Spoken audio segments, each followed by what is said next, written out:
ট্রাম্পের মতো চরিত্র, খুব খারাপ চরিত্র ট্রাম্পের মতো। ট্রাম্প খারাপ, মুসলমান দেখা পারে না। ডোনাল্ড ট্রাম্পের সাথে অনেকটাই মিল আছে, বিশেষত ওর চুলটা আপনি দেখতে পাচ্ছেন অনেকটাই ডোনাল্ড ট্রাম্পের মতো। আর আমি যে বিষয়টা খেয়াল করেছি, ওর মেজাজটা কিন্তু অতিরিক্ত গরম, অত্যন্ত আক্রমণাত্মক। ওর কাছে কিন্তু দাঁড়ানো যাচ্ছে না, এবং একটু আগেও সে আমাকে আক্রমণের চেষ্টা করেছে। এই আর কি, দেখতে এমনই। হ্যাঁ দেখতে এরকম ডোনাল্ড ট্রাম্পের মতো একই রকম লাগছে, একই রকম। ভাইরাল হয়েছিল কি অবস্থা? ডোনাল্ড ট্রাম্প কেন ট্রাম্প নাম রাখছে? ট্রাম্পের মতো আকৃত চেহারা তার দেখা যায়। কেমন দেখতে, কেমন আর ট্রাম্প তো মানে মুসলিম গেলে তো দৌড়ানি দেয়, মুসলমান দেখা পারে না সবাই।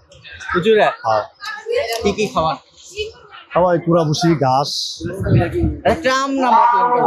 হ্যাঁ, ট্রাম্প নাম রাখলেন কেন? ট্রাম্পের মতো চরিত্র, কেমন চরিত্র? খুব খারাপ চরিত্র ট্রাম্পের মতো। ট্রাম্প খারাপ, বুঝেন নাই? আক্রমণ করে নাকি? সবারই করে না, মুসলমান দেখা পারে। কত দাম চাচ্ছি? এটা ট্রাম্পের থেকে 4.5 লাখ। কত কেমন ওজন? ওজন 14 মণ। কতদিন ধরে পালন করছেন? 1 বছর। আপনার কাছে যখন আসছে এটা তখন কি একই মেজাজের ছিল? না, এই হইছে আপনার 4 মাস ধরে।